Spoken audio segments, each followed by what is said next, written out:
اور ایک ख़ास बात ये भी है, आपको मालूम है कि हमारे जमात के अंदर एक नज़रियाती पैदा हो गया, फिर इसके बाद हमारे हल्के में कोई इस्लाही कमेटी पैदा हो गया, फिर अभी आज इसलिए कि बुनियाद पे हमारे वो साबिक एमपी साहब इलेक्शन भी लड़ते हैं।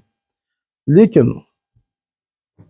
तमाम साथी जो हमारे पुराने 15 साल से जो हमसे एक दूसरे के साथ मिलने के लिए तैयार नहीं थे, हर गाँव में, हर इलाके में, हर डिस्ट्रिक्ट में, हर यूनियन कौंसिल में वो जमीयत उलमा इस्लाम के साथ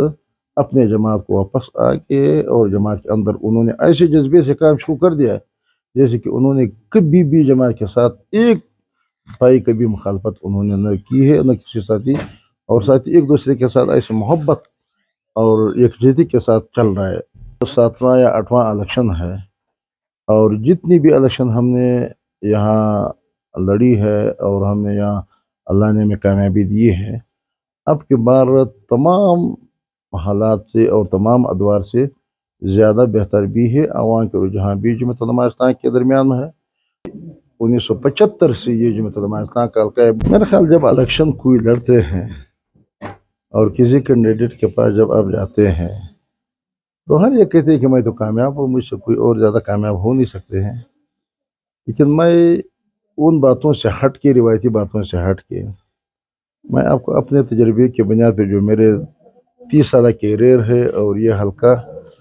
30 साल से बल्कि जब यहाँ इस सूबे में जमहूरी प्रोसेस शुरू हुआ है और इस बलूचिस्तान को सूबे की हैसियत मिल चुका था, तो उस वक्त से अब तक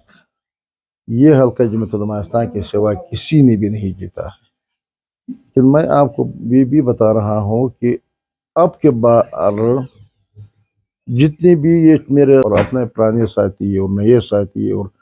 फिर आवाम के रुझान भी जितनी भी शमूलियतें हो रही है, यानी पहले हमारे तरीक़ाकार यही था कि जब हम जाते थे तो अपने चाहने वाले, अपने सपोर्टर हमारे पास आ जाते थे और हम जलसे करते थे।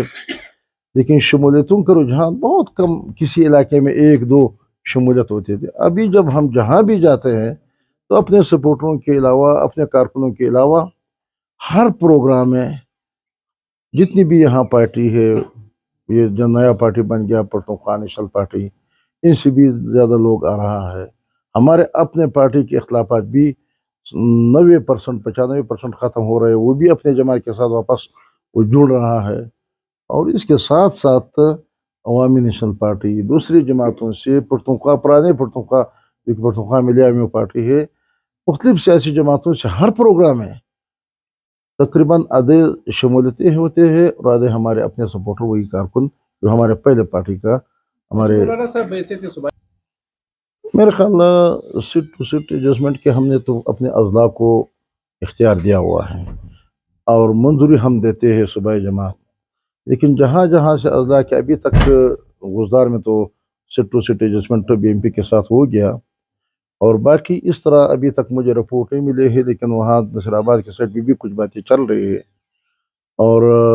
कुछ हमारे पख्तूनख्वा मिलिया पार्टी के लोग भी हमारे साथ और हमारे उनके साथ बातें चल रही है। लेकिन बहरहाल सियासी जमातों, पूरा सियासी जमात के तौर पे पूरा सूबे में एक मुकम्मल इत्तेहाद ये मुझे नज़र नहीं आ रहा है और ये हो भी नहीं सकता है। लेकिन सीट एडजस्टमेंट कुछ इलाकों में, कुछ अजला में, कुछ जगहों में शायद एक हफ्ते के अंदर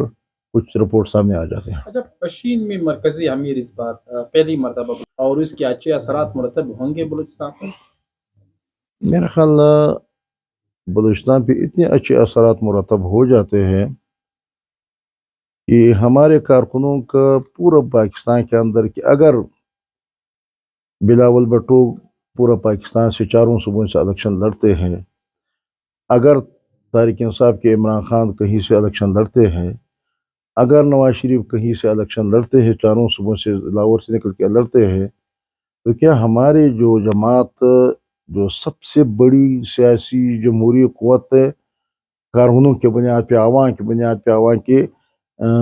स्टेट पावर के बुनियाद पे, तो क्यों हमने अपने कायद को उधर रखा हुआ है? दूसरे सूबे क्यों ये हक नहीं रखते कि अपने कायद को अपना वोट दे दिया जाए? हमारे ऊपर कारकुनों का प्रेशर था, ये खुद नहीं आया है, یہ ہمارے کارکنوں کا پریشر تھا. انہوں نے کہا کہ ہمارے قائد تو پورا پاکستان کا قائد ہے, تو پورا پی ڈی ایم کا قائد ہے,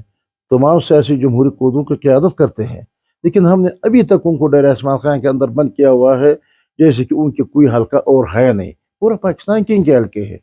تو یہ ہمارے ساتھیوں کے لیے, بلوچستان کے لیے ایک اپنے لیے ہم یہ فخر اور افتخار کے باعث سمجھتے ہیں کہ اللہ نے ہمیں, اور بلکہ ہمارے کارکن آپ دیکھتے ہیں کبھی سوشل میڈیا پہ آ جاتے کہ کوئی کہتے کہ میرے ووٹ چمن میں ہے, اگر کوئی میرے ووٹ اس وقت شفٹ کر سکتے ہیں تو میں 1 لاکھ روپے ان کو دوں گا, اور باقی جو الیکشن پروسیس کا خرچہ وہ بھی میں ادا کروں گا. کوئی کہتے میرے کلاش پلا سے ووٹ ادھر شفٹ کرے, کوئی کہتے میرے ہنائی سے ووٹ شفٹ کر لے تاکہ میں براہ راست اپنے قائد کا ووٹر بن جاؤں گا. تو میں سمجھتا ہوں کہ ہمارے لوگ اور بلوچستان کے لوگ بہت خوش ہیں اور بہت اچھے اثرات مرتب ہوتے ہیں. مولانا صاحب آخری سوال ہے, دورہ افغانستان کیسا رہا؟ بہت اچھا رہا, بہت اچھا رہا. حالات سازگار ہوں گے انشاءاللہ العزیز. اگر اس دورے سے سازگار نہیں ہوئے تو پھر کبھی بھی نہیں ہو جائے. Thank you.